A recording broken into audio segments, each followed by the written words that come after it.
Poetry in motion, Sunday poetry in motion. Poetry in motion, Sunday poetry in motion.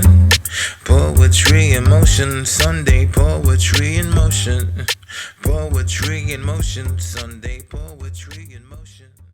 Hello once again and welcome to Poetry in Motion Sunday. I'm Craig Lewis and you're watching episode 45. And beginning with my first poem, this was called The Mind Replays Each Memory. Writing poems became habitual for a while. As habitual as a jovial guy that wears a smile when he plays with his child that looks just like him. The images when typing cause a similar effect. Oh, how I love the way stanza builds on paper and connects. In some cases I found answers to some things I didn't get, when behind the ears was wet during adolescent years, quenching one's thirst with shandy whilst the elders would neck the beers and belch out loud without a pardon.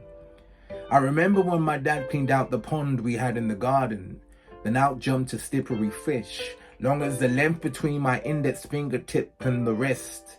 Now when I see fish on the menu, I often think of this, memories so blissful and almost heavenly. As kids, much fun with dad we did have regularly. Now we're people big and time opposes like the enemy. Seldom do we speak, but on the mind repeats each memory. I'm moving on to my second poem. This was called He Hates It When She Uses Slang. There's nothing grisly about this bear, said the chaser. He found out later she meant bear of a man, nothing to do with grisly nature. Like a school of hard knock with no caretaker? He scratched his head and seemed to shout, "These slangs you speak do riddle me, would you leave them out?" Hoping the slang she'd peter out. Simplicity he'd rather much restore. Not a fan of online shopping, he'd rather see the store. His deeper core was wintry. His nature cold considerably, the most irrevocable. Unarmed with anything but misery, the least approachable, but mannerable, taking off his shoes from the moment that he closed the door.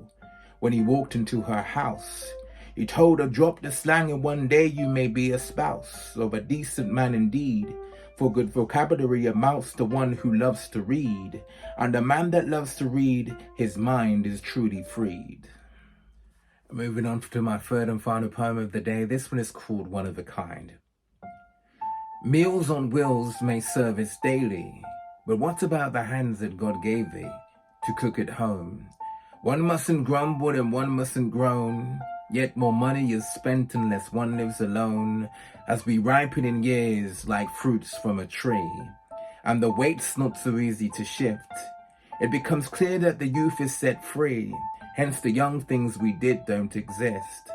Unless we should risk a great injury and need to be pushed in a chair. If one has no lover that's into thee, one will self-cater with nobody there. A plight which one could have escaped if one had chose to be sensible and intentionally watch food that they ate. Yet when the meals on wheels are on a pedestal, wise choices we seem to negate. If the plate's lacking greens and the fruit in the basket's nowhere to be seen, it could well mean a cause for an upgrade of sizes in jeans. If one has no lover that's into thee, one may need to push harder to find. Whether one does or does not see victory will determine the state of the mind. However, some do say love is blind. If you happen to meet one that cooks on their feet, you may have found one of a kind. And there you have it, my poetry fix for you for this week. Hope you enjoyed. Until next week, short and sweet. Take care.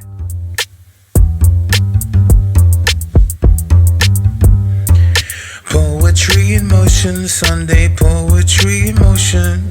Poetry in motion, Sunday poetry in motion. Poetry in motion, Sunday.